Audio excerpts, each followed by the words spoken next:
Yo, Shortbox Nation, this is Botter, and I'm here to tell you right now that con season starts early this year with the return of Northeast Florida's premier anime, comic book, and sci-fi event, Collective Con. That's right, Northeast Florida's largest pop culture convention returns for its 10th year on March 8th through the 10th at the Prime Osborne Center in Jacksonville, Florida. 10 years of Collective Con, they're pulling all the stops out to make sure this is a can't-miss event. And the guest list they got going, don't even get me started on the guest list. I mean, they've got A-list celebrity guests and voice actors from some of your favorite movies, anime, and video games like Elijah Wood and Sean Ashton, Ray Park, Trisha Helfer, Ross Marquand, Max Middleman, and Bo-Katan herself will be there, Katie Sackhoff. Tell me what other convention is giving you the opportunity to meet Frodo and Sam from Lord of the Rings, Darth Maul, and One Punch Man all under the same roof. Only at Collective Con. And if you're looking to get some of your favorite comics signed, or if you want to get an original sketch from some of the best comic artists in the world, well, you're in luck, because there'll be plenty of comic and creator guests there, like DC comic artist extraordinaire Clay Mann, Harvey Award-nominated illustrator John Taylor Christopher, Marvel and DC cover artist Chris Stevens, and acclaimed Star Wars author Timothy Zahn. They'll all be at Collective Con this year. And if you're looking to bring the family, or if you want to make a weekend out of it, you're in luck, because there'll be so much going on at Collective Con that weekend in the form of vendors, fan panels, video game tournaments, cosplay contests, after parties, and a bunch of fan events. You can purchase single and 3-day weekend passes now using the link in this episode's show notes, or by going to collectivecon.com to book your tickets and hotel. Buy your tickets now, and I'll see you at Collective Con, March 8th through the 10th. Now let's start the show.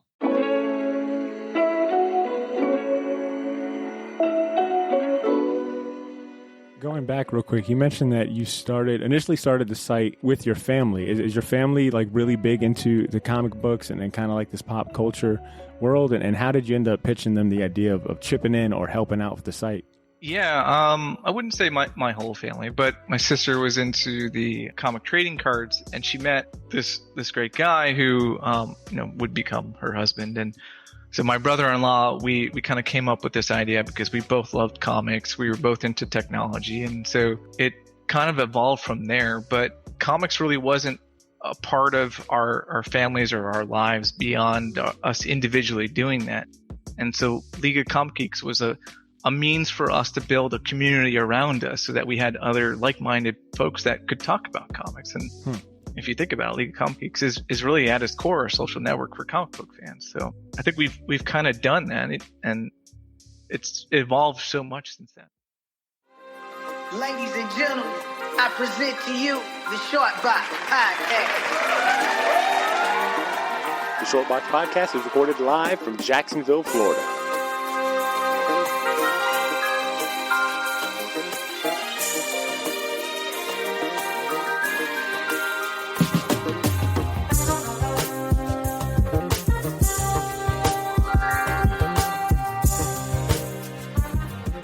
Yo, Shortbox Nation.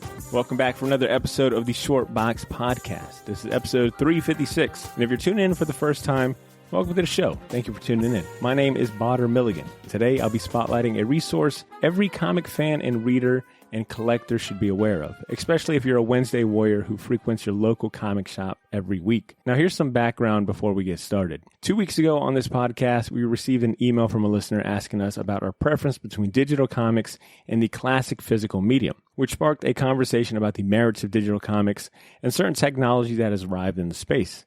I won't rehash the entire discussion because you can hear it in full if you go back to episode 355, but that exchange did get me to thinking about all the awesome digital and online means a modern comic fan can leverage to enjoy their favorite stories and characters, in addition to supporting their favorite local comic shops. There's the obvious online streaming services like Marvel Unlimited and DC Universe Infinite that we've championed plenty of times on this show, and of course the massive digital comic distribution platform like Comixology. But on this episode, I hope to spotlight a different kind of online comic resource and platform that is connecting comic fans from across the world and providing the perfect Swiss Army knife when it comes to organizing their comics, pull lists, and more.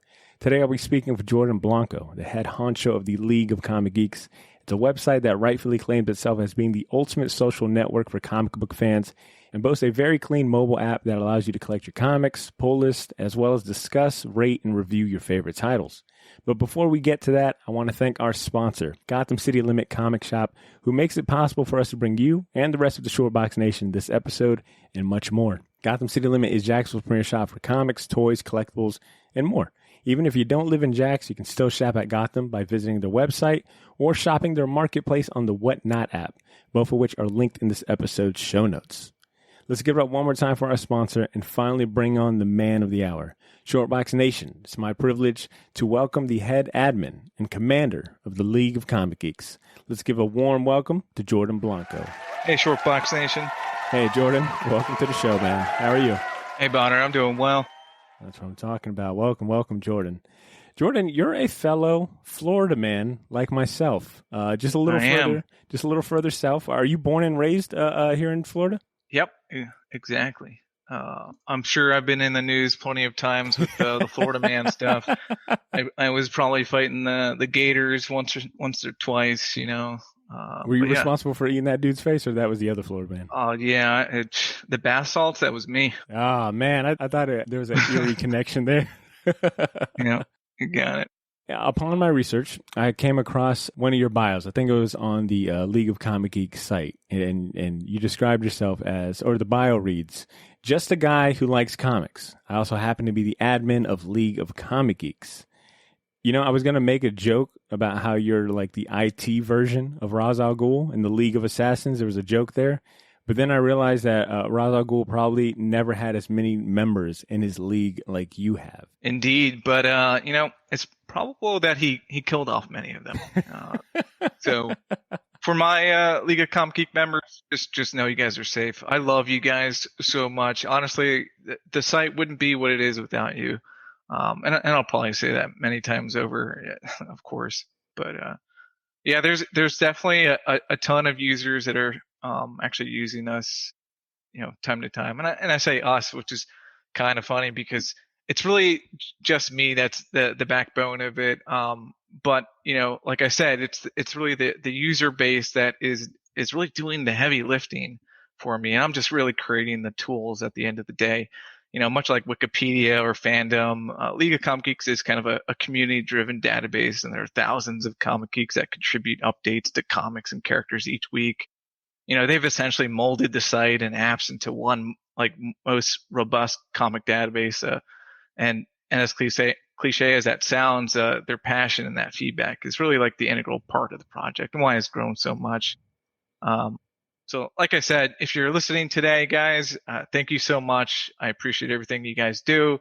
And I'm going to continue to build tools for you guys to help you discover comics now and into the future. Let's go to level set before we dive into League of Comic Geeks, the site and the app as well.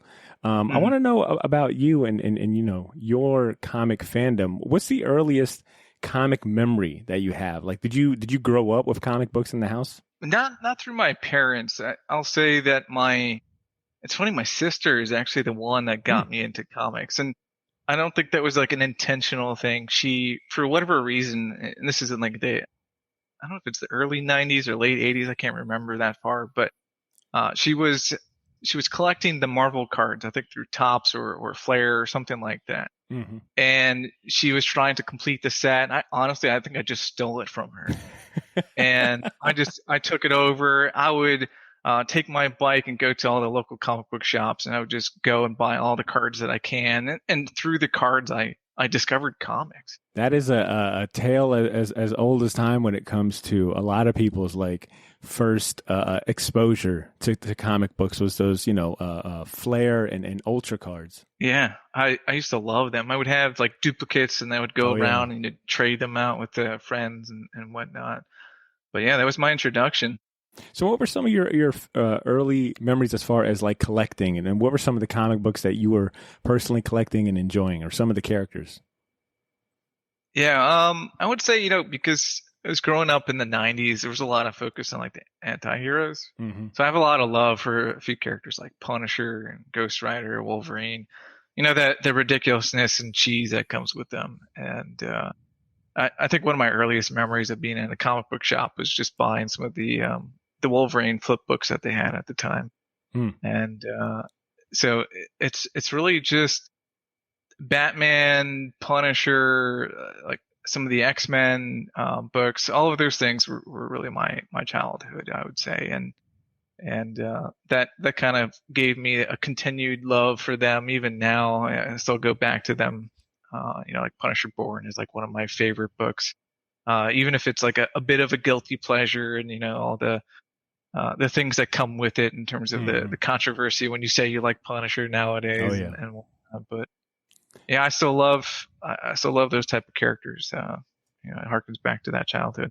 And are you still collecting comics to this day? Like what's on your pull list, or what titles are you enjoying, like modern wise? I'm a big horror fan, so I tend to check out anything that's going on there. So, I'd be remiss if I didn't mention some of my favorite non-superhero horror Please. books. Yeah, please. Like Rachel Rising, I definitely still read. Something is Killing the Children. House of Penance was great. Witches was great. So I tend to gravitate to those type of books, but I do dabble into like other genres here and there. Horror isn't my strongest suit, but have you read Basket Full of Heads? I have not, but I've been meaning to do that. I do love Joe Hill's work with Lock and Key, so I've been wanting to check that out. Yeah, I think you'd thoroughly enjoy it, especially based on some of the other titles you mentioned. Right up your alley for sure. When there's so many books that are coming out, it's a little tough to keep up. That's kind of why I built the app. And so it helps someone like me who can't read every single day or can't go to the local comic shop to buy something every single week. I can, maybe create a list, keep track of that, and then when I know I'm going to have some time coming up, I just order and go through all of them as much as I can, and kind of like cross them off my list. So that's been helpful for League of Comic Geeks to be that thing. What inspired the creation of League of Comic Geeks? Like, what was the genesis for it? It's an interesting story. So the original League of Comic Geeks kind of started as a comic book news and releases website. That was about 11 years ago, and I set that up with the help of family and friends. We really just wanted a way to talk about things we love, mainly comics, movies, and games. And we would post things like, hey, there's a new casting for a comic book movie, or hey, there's a new announcement for a new book that's coming out of Marvel or Image or whatnot. And it kind of evolved, ultimately to what it is today. But it was really about like the difficulty to discovering new books, to read, even when things like previews is out there. There's sort of like an enclosed community within the comic book industry that at least I saw. I know some people won't agree with it, but everybody kind of tends to gravitate to books with characters they like, not like even like I was saying, like Punisher and Batman. I'm going to check those books out usually first and foremost before I go check out other things. But, when you don't really know the creators behind those runs or what else they're doing, it becomes really hard to find new things to read. And many of the avenues where publishers, could improve that feel a little bit dated. And many of the comic book shops are not really equipped or well equipped to help in that regard. And of course, you have like the distributors are too far removed from the direct consumer. And you see some people kind of like turn to Reddit, Twitter, Facebook groups, and they ask for recommendations. So like, recommend me some comics. And it helps, but there's always this like level of noise that these websites have because they're not for comic book fans. And so that helped me kind of get motivated to explore new ways to help new and seasoned readers to discover comics really organically, through talking about them or, kind of using AI driven recommendations. So if we know that you like a particular genre or a particular book, we can kind of start to see, hey, other people like this book. So really, it just kind of evolved from wanting to build tools around that to try and help the comic book reader and the retailers. And that's really what it started from and how it kind of evolved. I remember going into local comic book stores down here. Some of them are long gone now at this point, and asking to create a pull list. But, most of them pulled out a pad or a paper to write down the titles that they wanted. Some would just enter those titles within Excel or some other basic tools. Yeah. And you would just be like, oh, okay. So really, I'm just going to give you a couple names, and you're just going to order the books, and then I'm just going to show up on Wednesday, and you're going to give them to me. And it felt like it could be way better than that. And that motivated me to help those, retailers, or to help readers that are in situations like me, where like, I don't know what's out there. And sometimes you can't spend 8 hours a day on Twitter or Facebook following these creators to find out what they're working on. So these tools help you to do that. And fortunately, with the community that we have, because all of it is community driven, when a creator announces that they have a new book, someone is actually contributing that data over to the League of Comics database, and it will then pop up in someone's subscription if you're subscribed to that creator. Or if you're just browsing, you'll see, hey, this creator has this book that's coming up. So it really came from that. You just gave me flashbacks to, I used to work at a shop, and you gave me flashbacks to having to create a pull list for someone by using this very dated DOS software system. And it looks a lot like, if you've seen the Batman, Riddler's program that he ends up talking to Batman, then they go kind of back and forth. It looked just like that. That's how we used to like manage our pull list. Yeah, I would go into those shops and just be confused. And some of the retailers just were, scared of change at the time. And, hopefully, with new tools, they can improve that, because I think a lot of comic book fans feel like there's just not enough resources out there. And it also makes it really hard for newer readers to kind of figure out where they should start or where they should go to find stuff. Going back real quick, you mentioned that you initially started the site with your family. Is your family like really big into the comic books and kind of like this pop culture world? And how did you end up pitching them the idea of help, chipping in or helping out with the site?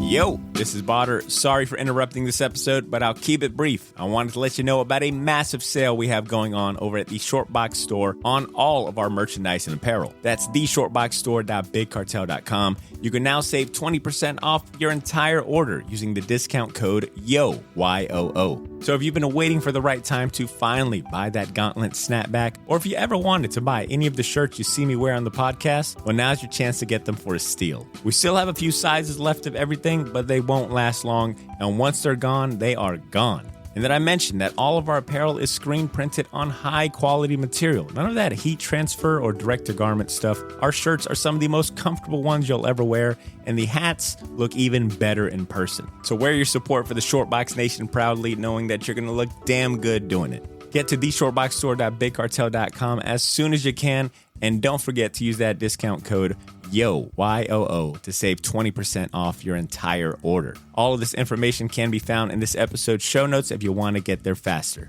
Thanks for not pressing fast forward. Now back to the show.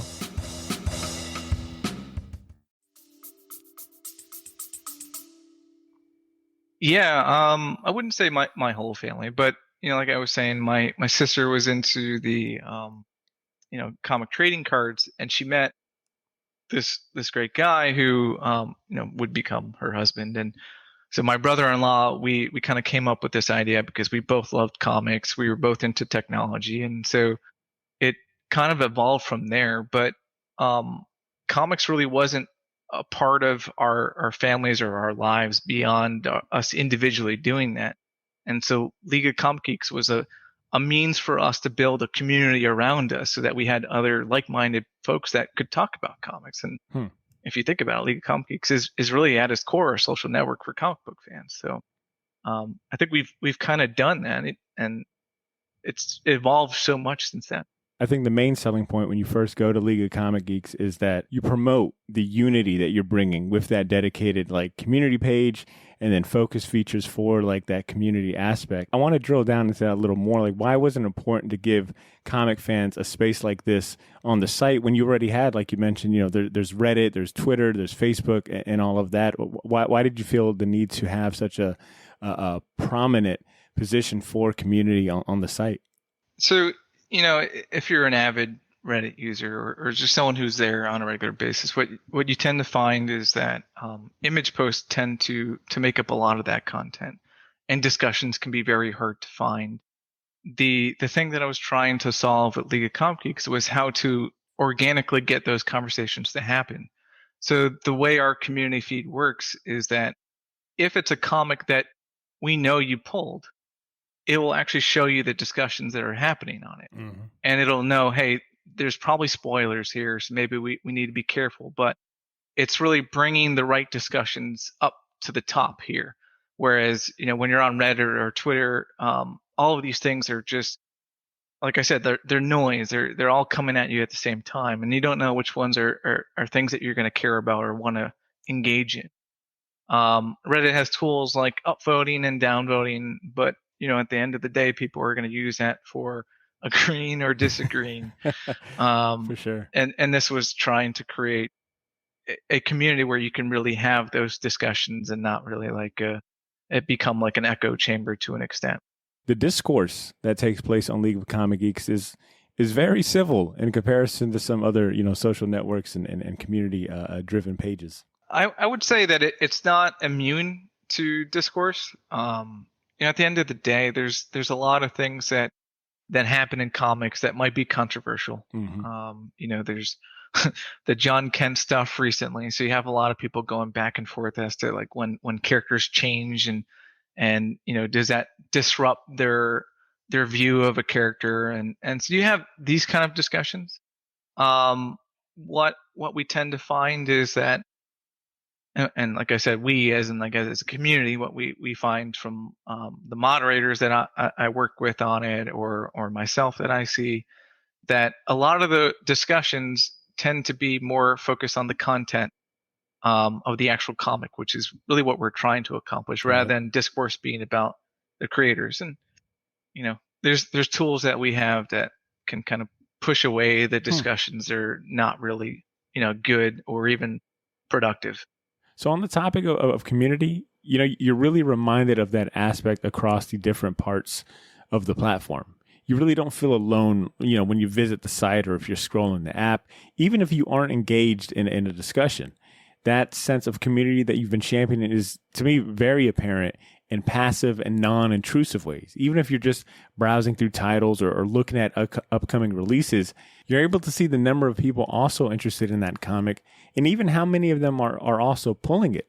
Only giving you a further sense of community and being amongst other like-minded people. For example, like I've got, I think, Radiant Black and Amazing Spider-Man on there. And I want to say Amazing Spider-Man, it tells me, 8,000. I believe it was 8,000. No hyperbole here. It was like 8,000 other people have this title on their pull list. And that is, one, it's impressive. You're like, wow, this title has 8,000 other people. No surprise it's Spider-Man, right? Like Marvel flagship character. Yeah, Batman's got like 13,000. But it kind of gives you an idea, right? Like you kind of feel part of a bigger community. Yeah, those numbers are particularly important because, you have people who are like the hype chasers. They want to see the popular books, or they're curious why it's popular. Sometimes actually for good reasons, right? And they'll see the high number and they'll check it out. But there's also the people that they're like, oh, I'm kind of tired of the superhero books, or I'm tired of the popular stuff. I really want to check out things that are harder to find. And when you see a lot of the stats, because it's all exposed to you, you can actually see, hey, there's only 100 people that are subscribed to this title, but of the 100 people, they're rating it like 5 stars. This must be a good book. And they check it out. And so exposing these patterns and that data is an easy way to get people engaged. You bring up exposure, and I can honestly credit League of Comic Geeks for exposing me to like new creative teams and exposing me to new titles that have found their way to my pull list, and introducing and making me aware of new and indie publishers, which I probably wouldn't have been introduced to, as quickly on my own. And I think a lot of that credit is because of how you've curated and presented the information on the site, and how easy you've made it to navigate the platform, whether it be on the site or the app. For personally speaking, it's a good experience to just browse and scroll and check out and look through the solicitations for new comic books. Comics is probably the one medium where we actually do judge a lot of books by their covers. And your platform prioritizes that very fundamental visual aspect by using high resolution, pictures of the comic covers where possible, which, sounds like a simple thing, but it really makes for a very striking and eye-catching UI experience. Like, it feels like I'm in a comic shop and I'm looking through a very organized shelf of like, hey, here's all the titles that came out today. And sometimes you don't always get that experience when you go to a shop because, if you're not there at the right time, a certain title might be, sold out, or they've got it, over here in the corner because that's their small indie publisher rack or whatever it may be. Yeah, I think the artwork is incredibly important. A lot of times when an artist is like creating the cover, they're doing it in a way like how can I summarize what this book is about and make it the most interesting thing to do. So I always want to like elevate that artwork to be a part of that presentation. So the first impression they see is not just that the cover that, hey, this one's coming up, but like the whole experience is important to it. Who would have thought that a cover would be so important to an artistic medium, right? Right. Who would have thought, right? A lot of my background is actually graphic design. I have a degree in graphic design. So the user experience was like really important to me to nail that. And frankly, like I look at it as there are so many companies that are out there that they have software developers, and you can hire like tons of software developers, right? But UX is very difficult. Design is very difficult. You can hire an awesome UX or designer, sure, but it's harder to come by than the labor for the development aspect. So I leverage that more than I do my the technical skill set. There's nothing that's outsourced here at all. Damn, I'm all American made, baby. What are some of your like inspirations? Like, what are some other websites or apps that you look at or that you've been personally inspired? Or even, I guess, just like art in general. Is there anything that inspires you when it comes to creating the experience or the UI or the flow of things in League of Comic Geeks? This one's always complicated to answer because at the end of the day, there's a lot of information, a lot of features that I have to convey within League of Comic Geeks. And as a designer, I always want to streamline as much as possible. Like realistically, I want it to be so simple that like anybody can use it. And that's always at odds with the amount of information and things that I need to present. There are certain products that I like to look at for inspiration on how to streamline that. I like to look at things like Hulu. I can't say that every single interface that Hulu does is fantastic, but Hulu's got a design style that takes the presentation of the individual television show or movie, and they use it as part of that the experience when you're going and checking out more information about it. So like the cover or artwork from the show is being used on the page in like a banner format, and the colors on the page change. So those are things that inspire me a lot, and to kind of give it a more I would say like curated experience. And that's been important to me on League of Comic Geeks is like as you're going through your collection, you're like, all right, I'm digging through the American Vampire series, and I can see all of the the characters like Skinner Sweet on the top and so on, and that makes you feel like you're getting a more personalized experience. You're closer to your comics in that way, and that to me as a comic book reader is what I want out of it. It's not just a sterile interface where I'm just looking at a list of comic covers, So we've talked about the community, the design, as well as the user experience aspects of League of Comic Geeks. And we've touched on the database a little, but if you'll grant me the opportunity to say that, I respectfully consider the database that League of Comic Geek runs off of as the meat and potatoes of the platform, especially when you consider, one, it's largely built upon by the contributions of the community, like you mentioned. And then two, how in depth that cataloging system is and how as a user, I can filter down into granular detail about almost any comics, publication details, as well as finding the credited work of, my favorite, comic professionals out there. The fact that I can see what a particular comic writer, artist, or even colorist and inker has ever worked on, and see what they're credited, is an incredible feature to have access to. And I know this has become a very long-winded way of setting up this next question, but I was curious to hear if there was any other features, maybe a personal favorite feature of yours that really sets League of Comic Geeks apart from other similar comic book centric, tools and sites. That's a tough one. There's so many different things. That's a good problem because you have so many features. Is there any that you're most maybe recently proud of rolling out? Yeah, I would say the the flexibility of the subscription system. So, I kind of touched on, like, let's say that I'm interested in Hellboy, and I pull a Hellboy title and I keep track of all the individual releases for, the current Hellboy title. And what the system is actually going to do is it's going to see that, like I said, you like Hellboy, so here are other related titles to this. And it'll make these recommendations in your dashboard. It'll make these recommendations just from like it when you're browsing the website and seeing things just pop up. And you have ways to configure your subscription. So let's just say that you no longer want to receive your the regular issues that are coming out, and you want to be a trade waiter. You can actually set it to pull all of the trades as they come out, and that makes it very handy for someone like me who can't keep up with the regular issues. I can just set it to show me the trade paperbacks, and then I receive an email that then says, hey, the Hellboy trade paperback is out and you should check it out. To me, that's probably like the best feature, and I think it's one of the more unique features online that we have, because at the end of the day, it's making it so simple for you to just know what you need to buy from a comic book shop or from a digital storefront and whatnot.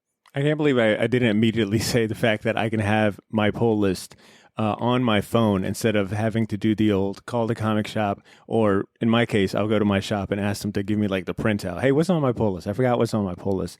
The fact that I've got access to that on my phone is fantastic. It's cool to be able to almost even make a like a dream pull list. Like what I have here on my app doesn't necessarily mean I'm pulling it at the shop, but if I wanted to just stay aware of a series or a creator or a character, I have that option. It almost feels like doing a fantasy football, but for comic books. It's like, here's what's on my pull list if I had all the money in the world, Yeah, indeed. You can actually pull all the different titles that you want, and then you can see the cost of all of these look. each week. That right there, that feature right there. And for anyone that listened to last week's episode, we already got someone that went ahead and spoke about how dangerous the spend forecast feature on League of Comic Geeks is. And I liked what you said. We brought this up before we hit record, but you made a good point in the sense of it does give you a good snapshot of, where your money is going when it comes to comic books. Everybody wants you to read more comics, but at the same time, it's dangerous in that you can overspend and burn yourself out of the market, out of the hobby itself. And so the spending forecast is really about trying to budget that. So if you know that, hey, you only want to spend, let's say, $200 a month, buying comics, this is an easy way for you to do that. And if you want to look through your the titles that you're actually subscribed to and see which ones are maybe the more expensive ones, and you want to focus on the ones that you can fit as many as possible into your pull list as you can, that's easy to do here. So it's all about trying to make sure that this hobby is manageable for you. Well, so I definitely feel like an empowered sense as a consumer, right? Like I have access to all of this data, this information that's on your database in all types of regards, right? Like I know who's writing and what the creative team is doing in my book, how much is going to be ahead of time. And, it kind of gives you that ability to make that decision before you even like walk in the shop, how you're going to approach, what you pick up or what you might check out. Yeah, one of the things that I think a lot of users do is that they'll subscribe to a number of titles and keep it within their budget, but they'll pick a handful of titles and say, these are going to be things that I trade weight on.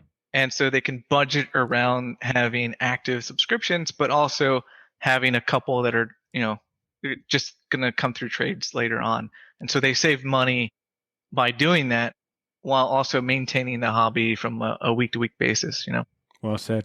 And since we're on the topic of, comic shops and kind of retailers, you mentioned something, you said something earlier about, retailers not really being well equipped. And maybe that was more so back in the day, but how is League of Comic Geeks helping retailers? So as a retailer, League of Comic Geeks has free tools. And really what that means is, let's say that you don't want to track your subscriptions with, paper and a pencil, and you want to bring that online. We have a system that allows you to do that. And you can manage all of your customers in a secure fashion.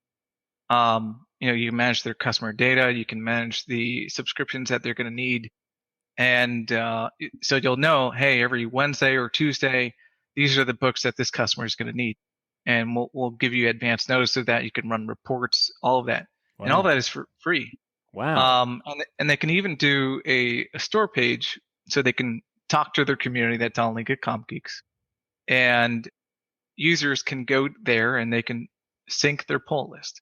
So let's say that, I want to go to my local comic book shop and I want them to know all of my polls without going there in person. I can actually sync my poll list to them and say, these are the books that I'm looking for. And when I go there on Wednesday, they'll have them ready for me. I don't mean to sound like a made for TV commercial where I'm like, you're telling me that as a comic shop retailer, but it's going to come off that way. But I'm genuinely asking, you're telling me that you are essentially offer as a retailer, I could just use League of Comic Geeks to run my poll list subscription. Yeah, exactly. That's crazy that you offer that for free. You offer a lot of things for free. I mean, you've been doing it for what? How many years? You said almost 11 years. What is the push and the drive to continue maintaining it and offering so many tools for free? Sure. I mean, it's a passion project at the end of the day. But it's a hobby of mine too. Comic books are important to me, and I'm always going to need a tool myself to enjoy that hobby. So, fortunately for everybody, I doubt that there's going to come a day where I'm not reading comics, and so League of Comic Geeks will always be there for you. I would hope anyway. This was a means for me to kind of get this creative interest out there and to try something new and really push my own skill set further. I've added a pro and patron level subscription offering that allows people to get some kind of crazier features if they want it that way, or just really to support, help pay the bills. But ultimately, I really wanted this to be a free tool because I want the comic book community and the industry itself to be better for it. I view it as kind of like an enclosed community where it's difficult to bring in new readers, and it should be.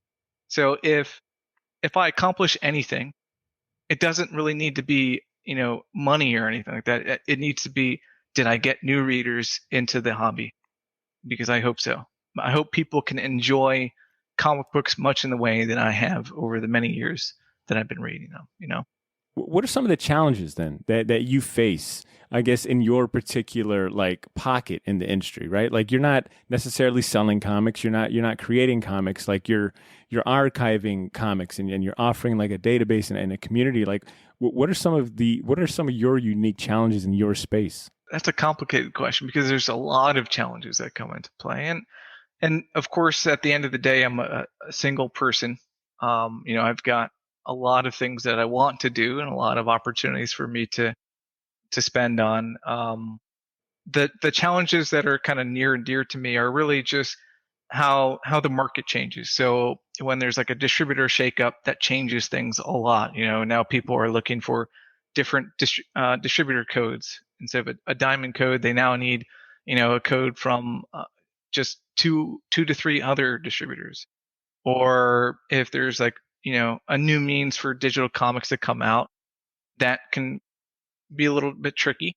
Really what I've been trying to do is future-proof League of Comic Geeks and really make it kind of the IMDb or the Letterboxd or the My Anime List or the Tracked.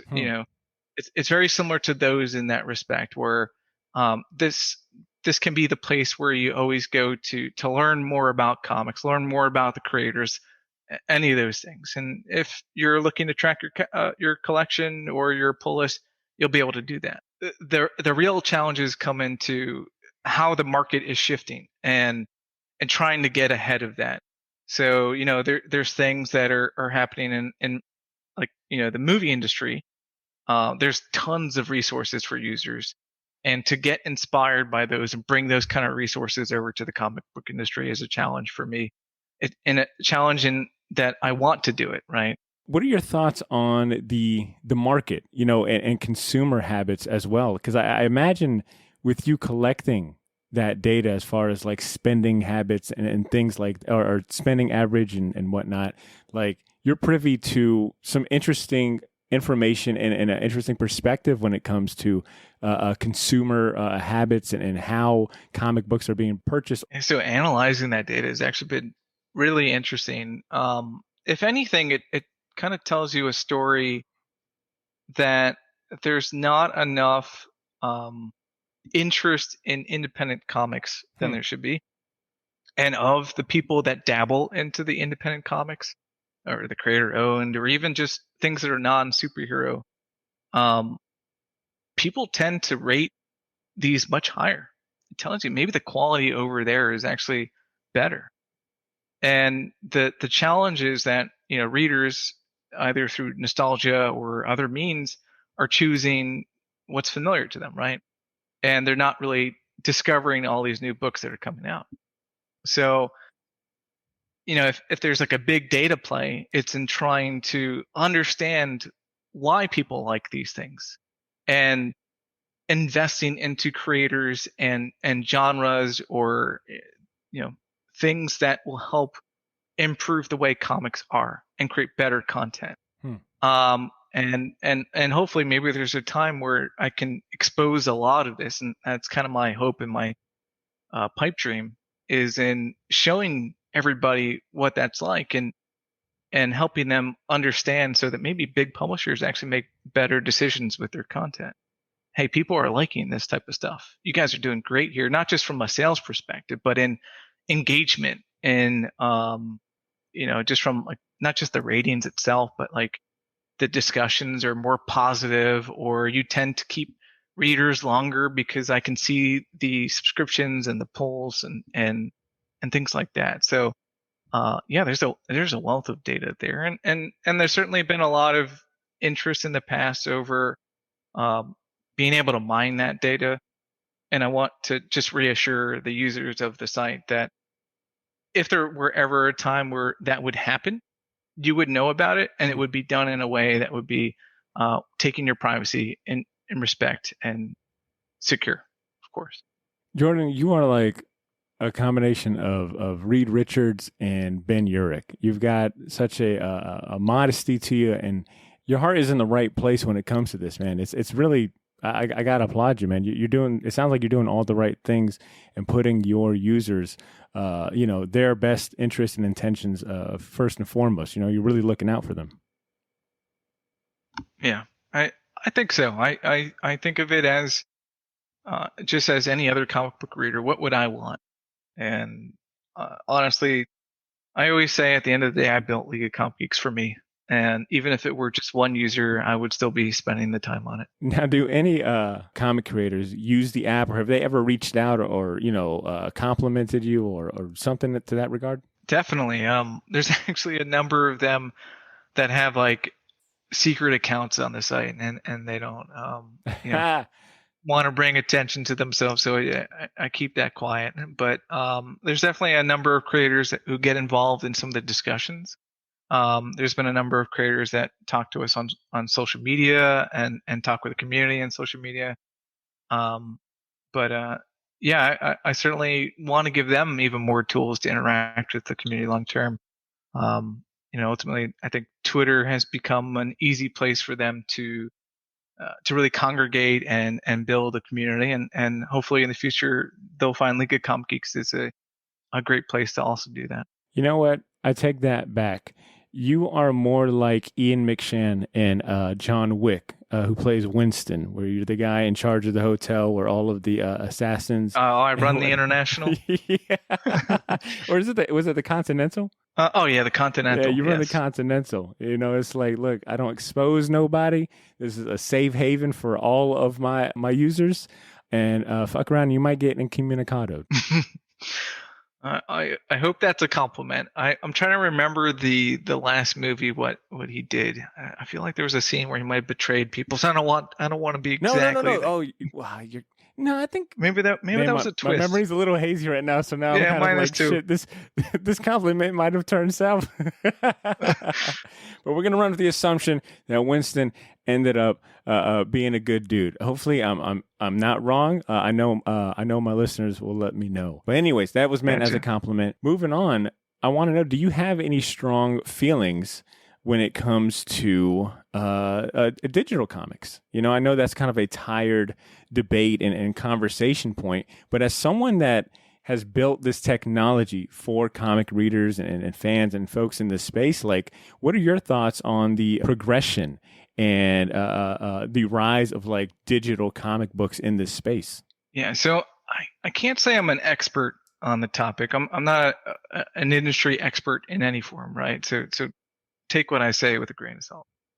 But I think from my perspective, it feels like we're making some of the wrong decisions, and we're not really pushing through the digital market in the right way. And I think that's just in how people are consuming that digital content. And I hope we don't continue down the path of really kind of renting digital comics long term. I think everything should be DRM free, and when you buy the comic, it's yours. I think that would help stop piracy as much as possible. I think that's better for creators when a reader knows that they actually own it and it's part of their collection, rather than that being just another thing that they can go through and check out on Amazon. But I think a lot of retailers are not embracing the digital market as much as they should. And I think part of that was maybe the push to have kind of like affiliate programs through Comixology early on. And so it felt like it was an either or type of situation for those retailers, that they should get some commission from those digital comics while they get people in the store to buy the physical ones. And maybe there's a way to bridge that gap. And I've been thinking a lot about that for the past couple of years, of how I can do that, or at least help the industry in that way.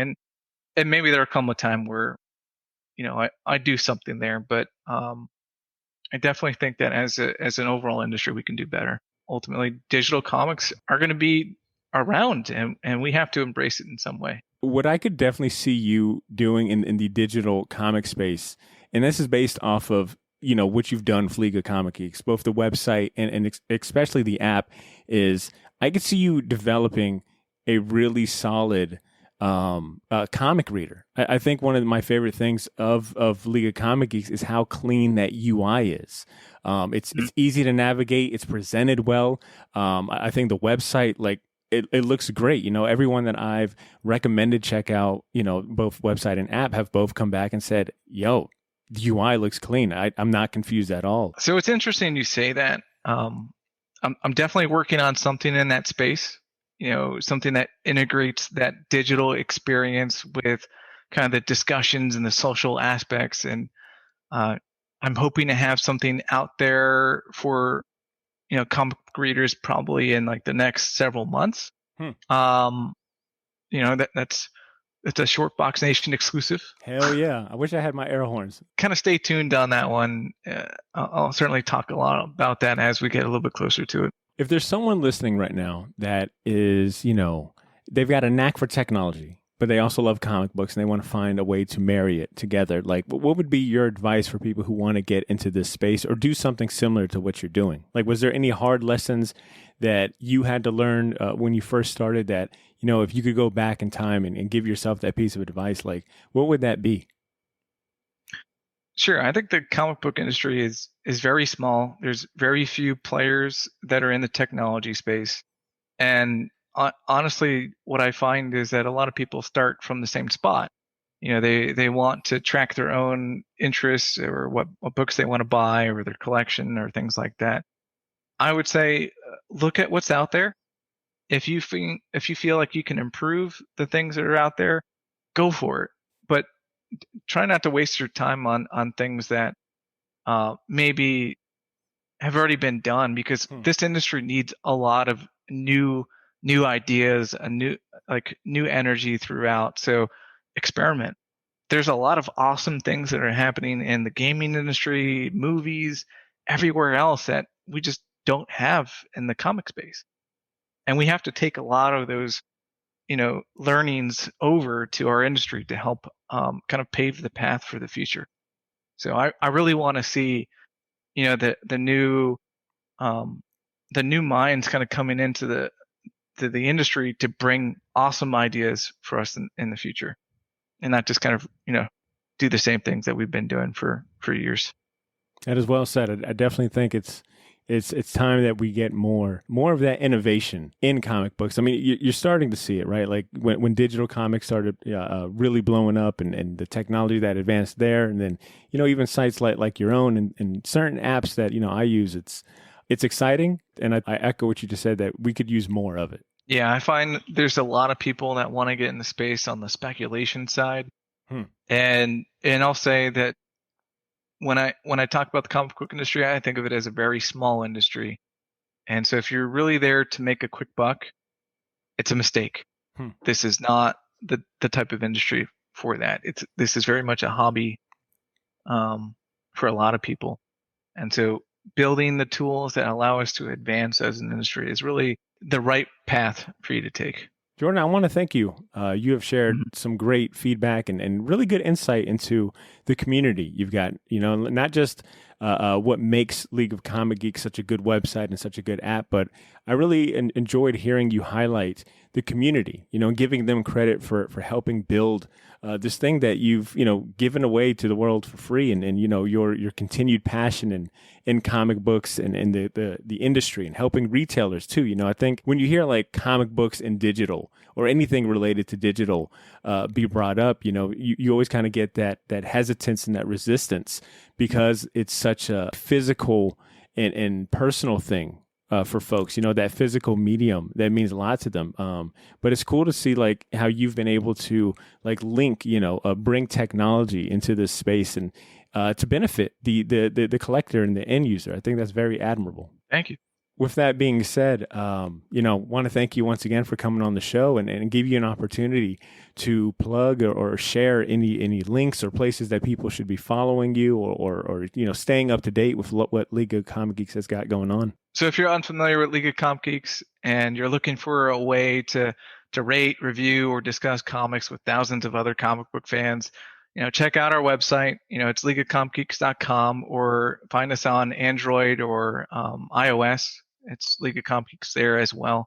The companion app or the website, they're very similar experiences, and it'll be particularly valuable if you're at your local comic book shop picking up books, or if you just want to see what's going on. And I think you guys will like it. I think the Short Box Nation is going to find it's really helpful.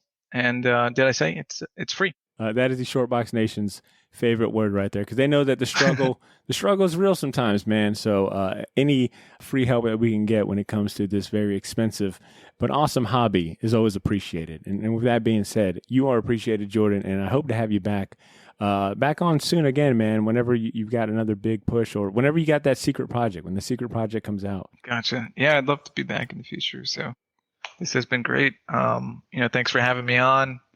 And we'll certainly talk a lot more about League of Comic Geeks down the line as we roll out some new stuff. There you have it, Shortbox Nation. Thank you for hanging out with us this week. but it's time to close out the show. I want to give another shout out to Jordan for joining me today and encourage you to check out League of Comic Geeks yourself and download the app for yourself and see what we've spent the last hour talking about. I wouldn't recommend something that I'm personally not using, and I'm confident that you'll understand why I just had to have Jordan on to talk about it. With that being said, next week you can expect to hear from Drew again as we continue our Moon Knight review series. That'll drop on Wednesday. But if that's too long for you to wait, and if you want to hear all of our content the minute we finish recording and editing, consider becoming a Patreon subscriber. Go to patreon.com/theshortbox or sign up using the link in this episode's show notes. Support the podcast, help us keep it going, and enjoy special rewards and epic bragging rights. Don't forget about the bragging rights. In the meantime, give us a follow on social media if you aren't part of the bandwagon already. But most importantly, take care of yourselves. Have a great day, and please continue to make mine and yours Short Box. We'll talk to you soon. Peace.